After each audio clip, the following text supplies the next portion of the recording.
Então, Brihadaranyaka não concebe Maya como algo separado de Atman, pois é um poder inseparável de Atman, através do qual, através de Atman, ele aparece no mundo, em inumeráveis formas de objetos, sem afetar a sua natureza. Então, Atman se manifesta, se apresenta claramente nos seres, né, em inumeráveis formas de manifestação, sem deixar de ser este Atman, que é o mesmo em todos os seres. Então, Maya não é algo que está, segundo o Brihadaranyaka, não é algo separado de Atman, mas é como se fosse a outra face dessa força que é Atman. Maya em nós nos permite sabermos-nos alguém, sem deixar de ser Atman. E Atman em nós permite sabermos-nos unos, sem deixar de ter a nossa manifestação própria. Diz o Bhagavad Gita, o termo Maya significa Prakriti, como já estava colocado lá em cima, que se manifesta como 3 níveis distintos de estado vibratório, as gunas, né? Que é uma temática básica das tradições filosóficas indianas e do hinduísmo, né? Quais são as 3 gunas, ou seja, os estados vibratórios da matéria? São sattva, rajas e tamas. Essas 3 gunas nascem de Prakriti, que é a matéria primordial. Então, entendo o estado de matéria primordial, que também é coincidente com Maya, que é uma forma de chamar a força da manifestação. Em havendo essa possibilidade de manifestação, ela vai ter 3 grandes forças, que eles chamam de 3 estados vibratórios, que são as 3 gunas, tamas, rajas e sattva, né?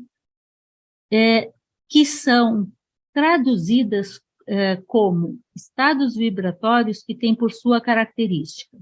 Tamas é o estado de torpor, de estabilidade, de não movimento, de paradão. Rajas é o estado vibratório de atividade, vibração intensa, de movimento. E sattva é o estado vibratório de harmonia, de equilíbrio, de pureza.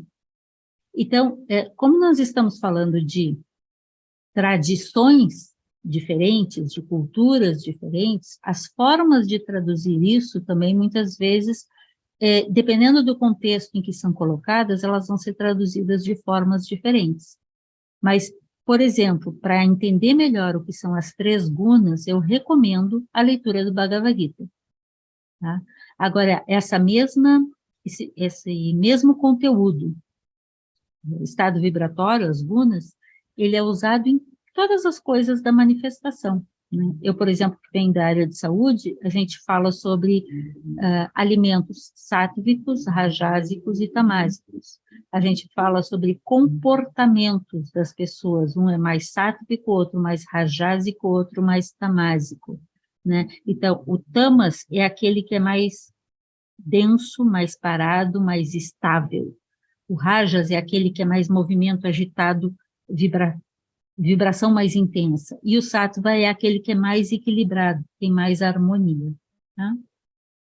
Swami Shidbhavananda comenta que Prakriti é chamada de Mahat Brahma. Mahat é a grande mente. Mahat Brahma é a grande mente, é a mente universal de Brahma, também chamado de a causa material de tudo o que existe, e é a mãe cósmica de toda a criação.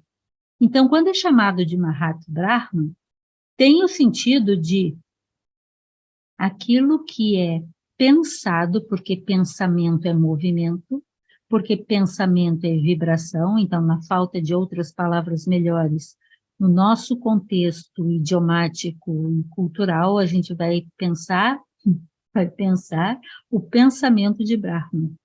Esse pensamento de Brahman é, às vezes, chamado Prakriti, que é essa capacidade de dar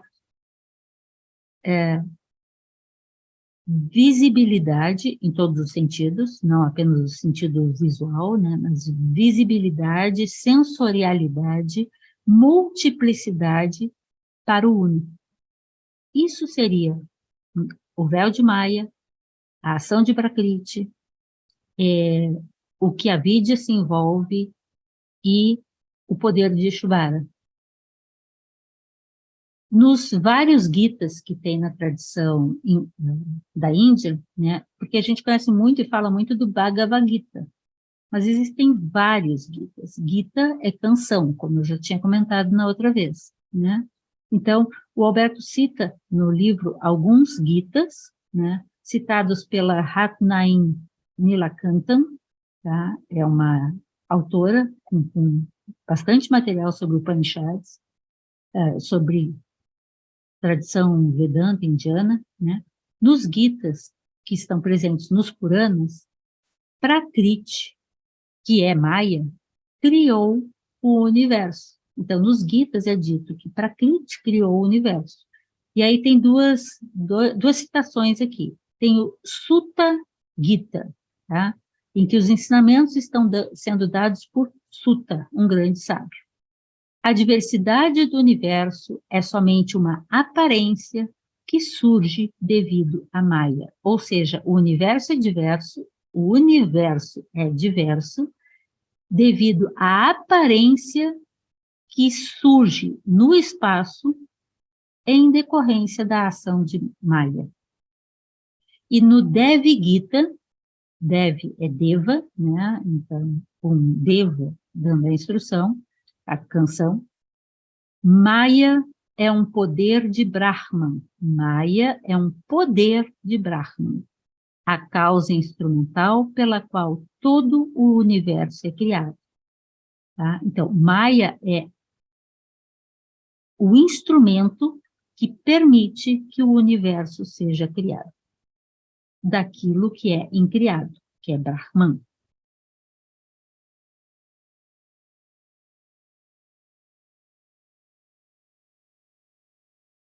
Opa, pulou de novo.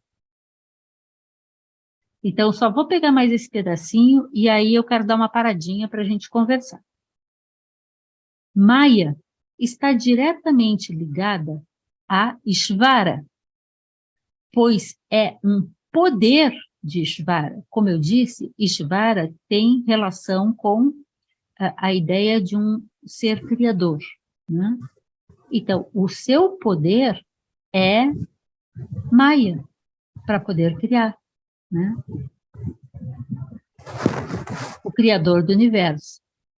Oi, Daniel, queres falar? Ah, não, foi sem querer, desculpa. Não, sem problema. Então, essas ideias aqui também estão sendo tiradas da Ratnam Nilakantam.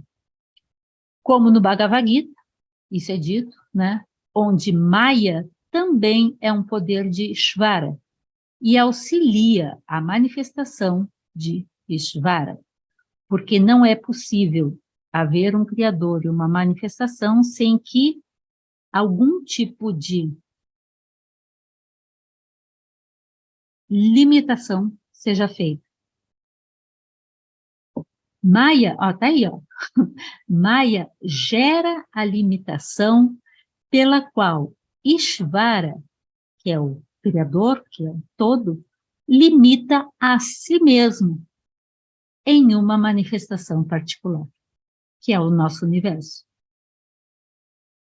Maya não apenas representa o seu poder do Ishvara, mas também se constitui das três gunas, é o que permite os três tons vibratórios, que são as expressões de Prakriti. Prakriti tem 3 formas de expressão: Sattva, Rajas, Tamas. Novamente, encontramos a conexão entre Maya e Prakriti. Maya é responsável pela limitação de Ishvara. E isso está de acordo com o significado etimológico da palavra Maya, que significa limitação ou extensão. Limitação ou extensão no sentido de que é até onde ela delimita, no sentido de delimitar, o quanto se estende e o quanto restringe, é a delimitação. Então, com base nas cosmogonias de vários dos Gitas e os Puranas, Gitas são canções, a autora, Ratnam Nilakanthan, diz: o Supremo Ishvara cria o mundo por meio de seu poder, o poder de Ishvara, chamado Maya, que se transforma em vários elementos cósmicos, no sentido de uma multiplicidade de estágios e manifestações de diferentes densidades e características. Então, vamos dar uma conversadinha. Ok. Vamos dar uma paradinha para uma conversa. Tem algumas questões aqui, alguns comentários.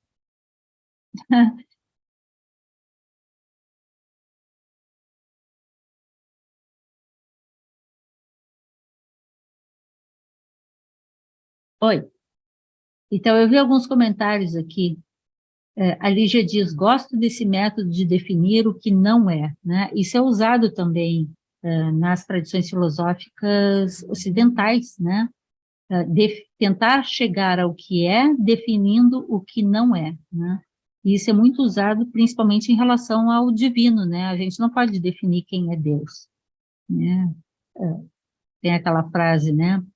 Que Deus define o homem à sua imagem e semelhança, né? E no Evangelho de Filipe diz o contrário. O homem define Deus à sua imagem e semelhança, porque depende dos nossos conceitos, a definição de tudo que a gente for tentar definir com a nossa limitada capacidade de usar palavras, né? Por isso que eu gosto quando o Alberto diz que é para surfar um pouco, porque se a gente se apega demais com os termos, aí também você não consegue desamarrar. Mas se você não tiver termos, você também não vai andar, você vai ficar só flutuando, boiando na água e não vai surfar de fato, né? Lígia, enxergar, eu não sei exatamente o contexto, mas a Lígia colocou assim: enxergar a dualidade, não? Sim, para que haja dualidade, para que a gente se veja em relação a tudo isso, tem que haver algum nível de delimitação, né? Que é o poder de Maya, que é o poder de Prakriti, que é a manifestação desse recurso de criar referências, né? A Marisa dizendo que é bem poético.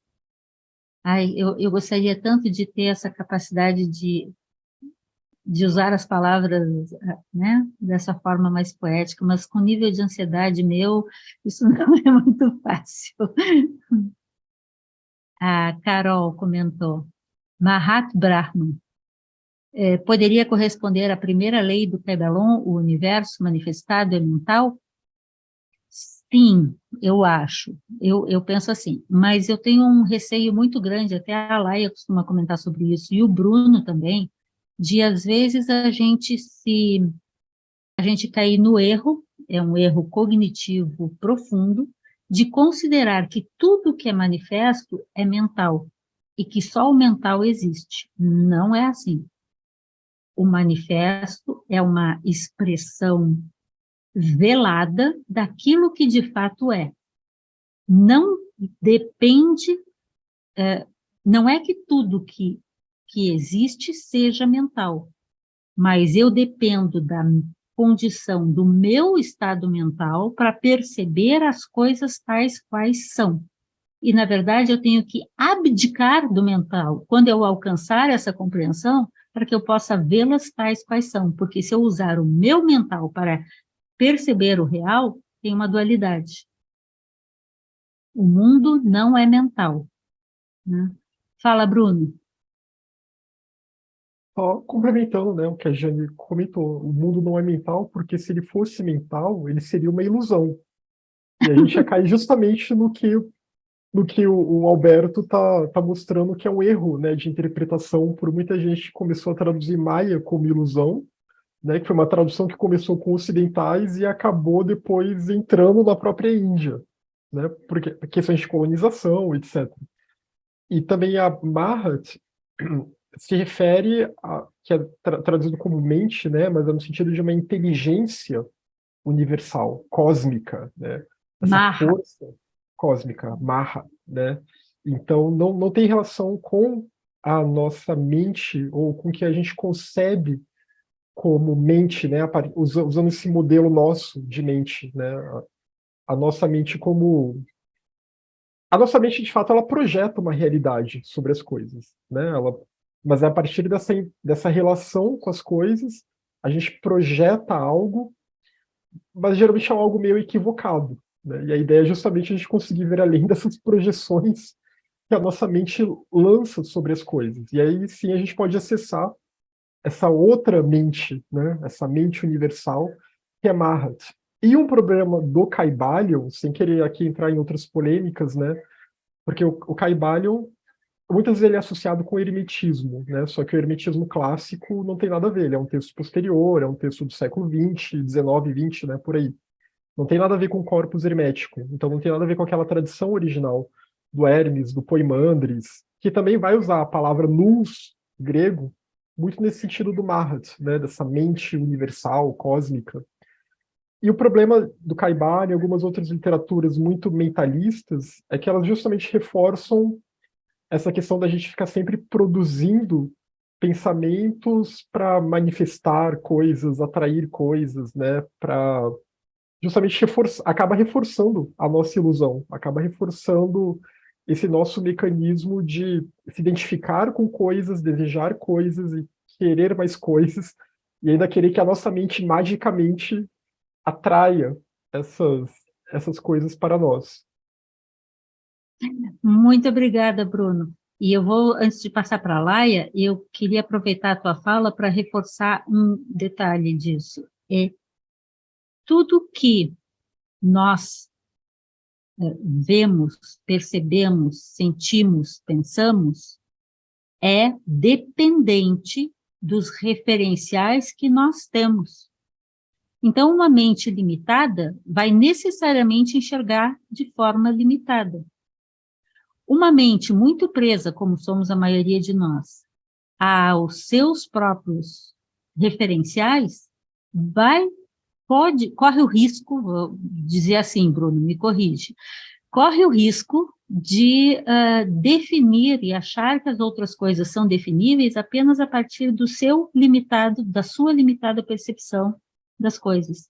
E é impossível definir o Uno, Brahman, Atman, por meio de palavras. Nós não temos, não existe forma de dualmente, como é a nossa mente, fazer a definição desses aspectos que são muito maiores e não são dependentes do dual, né? E por isso que nas tradições mais esotéricas, mais avançadas, se insiste tanto no trabalhar a mente com profundidade, avançar ao máximo na compreensão e no conhecimento, e largar de mão todas essas palavras para poder saber de fato, com sabor, aquilo que é, e não ficar preso apenas à conceituação, porque de erudito a gente está cheio, mas um erudito não necessariamente é um iluminado. Assim como eu duvido que um iluminado não seja um sujeito cheio de saber e com um vocabulário enorme, profundo, mas que sabe usar a vibração daqueles conceitos e não a palavra pela palavra, né, que é limitante. Desculpa, Laia, vai lá. Oi, só para trazer algumas observações que me chamaram a atenção da forma como tu trouxe as passagens aqui do capítulo, só que eu queria destacar alguns pontos. Primeiro que Maia seria, eu vou tentar não usar a linguagem gnóstica, Maia seria aqui uma emanação, ou um fruto de Ishvara, né? Ishvara, o Senhor, o Ser, aquele que vem de Brahman, né? E Maia seria isso que vem, né, de Ishvara. E hoje eu estava assistindo um vídeo que o Igor aqui compartilhou com a gente, de um filósofo comparando o neoplatonismo com o cristianismo, não com o gnosticismo, que a gente estuda, com o cristianismo, que eu acho que tem a ver com o nosso tema aqui hoje, porque ele vai dizer justamente uma coisa que eu concordo, que é o neoplatonismo, ele vai falar de uma emanação do ele emana, ele se derrama, ele está tão cheio, tão transbordante de si, que ele se derrama. Já no cristianismo tradicional, vai falar que Deus é um criador, ele foi lá e pensou, quero criar, vou criar. E eu acredito que na Vedanta passa mais esse sentimento de um derramamento, de algo que transborda, de sabedoria, de amor, de essa unidade que vai além, né? E aí essa Maya seria aquilo que vai indo mais além, até que ela, e aí que me chamou a atenção no que tu trouxe, né? Ela tem um desejo, ela tem uma vontade de gerar as coisas, as formas, ela tem uma capacidade criativa que está em Maya. Essa é a característica dela, essa é a força dela, né? E a partir dela, a gente tem então a vidya, que é a ignorância e a delimitação do múltiplo, porque a gente começa a se confundir e começa a olhar a multiplicidade como se fosse a unidade, e a gente vai se afastando da realidade de Brahma, ou do Atma, ou de Ishvara, né? E me chamou muita atenção assim, o uso da linguagem na tradição Vedanta. Só isso. Gente, posso Eu só falar? dei metade do capítulo até agora. Vamos lá, Marisa, obrigada. Não, Laia. eu vou pegar exatamente isso que eu estava pensando antes de a Laia falar, que essa imagem poética da gnose, né, dessa questão do pensamento, que você falou que, né, Prakti, ela é o pensamento, né, de Brahma, né, Brahma. Então, é como se fosse o desejo, na verdade, eu pensei isso. É um desejo, vamos dizer assim, apesar de que desejo está ligado à vidya, mas não deixa de ser, já que está ligado à vidya, né, também. É como se fosse o outro lado, né, de Brahma, o outro lado, o lado material, o lado um pouco a vidya, vamos dizer assim. Isso gente, eu estou realmente, vamos dizer assim, viajando aqui no pensamento. Mas quando a Laia falou, eu pensei exatamente isso, essa coisa do pensamento de Brahma, né? Ela surgiu da energia do pensamento, do querer transbordar, do querer se materializar, que é uma imagem muito poética mesmo, mas está ligado também, eu pensei isso que eu ia perguntar, se vocês acham que está ligado também ao Sansara, essa energia criadora e tal, né? Do É que aqui a Sansara. gente está falando de Vedanta, não de budismo. Vedanta, mas aí eu já por isso é que eu estou numa viagem aqui mental, e eu falo assim, pegando a ideia do Bruno e da Laia, que essa imagem, né, que você tem que ter uma imagem, porque para definir com palavras é mais difícil. Então, a imagem, ela cria uma coisa muito mais fácil de você, né, chegar à questão. É isso. Vou usar tuas palavras, Marisa, e passar para o Bruno. Eu só acho que a gente tem que tomar um pouco de cuidado, porque eu acho bacana o que você está dizendo, porque a gente tenta traduzir para os nossos sentidos como a gente pode explicar o inexplicável, né? O todo, o Brahman, o ser total, né? Mas é uma forma da gente tentar aproximar daquilo que a gente conhece, e por isso o risco da gente tentar traduzir essas coisas. Então, a gente faz um exercício aqui de ir sentindo coletivamente, às vezes uma palavra de um, uma palavra de outro, nos ajuda a tentar encaixar melhor aquelas gavetinhas, né? O Bruno estuda muito isso, em função de que no budismo a gente tem bastante disso, né? Fala aí, Bruno. Não, aqui, a Vedanta também fala em samsara, né? No Vivekachudamani, o Shankara, ele fala que... Só que o samsara, o que eu entendo, Marisa, não é exatamente ainda esse estado cósmico. Vai ser uma decorrência, É uma decorrência, mais à frente um pouco. né? E é uma decorrência muito, muito no sentido do que a Alaia também comentou, né? Quando a gente aqui na nossa mente, nesse nosso plano de realidade, a gente se confunde com a multiplicidade. Devido à nossa ignorância, devido à avidya, né? A gente não consegue mais distinguir, não tem mais o viveka, não tem mais o discernimento acerca do que é o Atman e do que não é o Atman. E aí isso gera esse estado de samsara, né? Porque a gente fica nesse modo ignorante e confuso. A gente começa a achar que o nosso eu é esse Atman, né? Que o nosso eu é essa coisa fixa, permanente, né? Esse nosso eu pessoal, etc. Então, eu entendo que o samsara é essa decorrência, né? Como a Jane usou essa palavra, essa decorrência já posterior. Mas quando a gente ainda está falando daquele princípio da manifestação cósmica, né, quando ainda são aquelas formas primordiais surgindo, quando ainda é Mahat agindo ainda no começo da manifestação, é até difícil de imaginar isso. Isso ainda não é o samsara, pelo que eu entendo.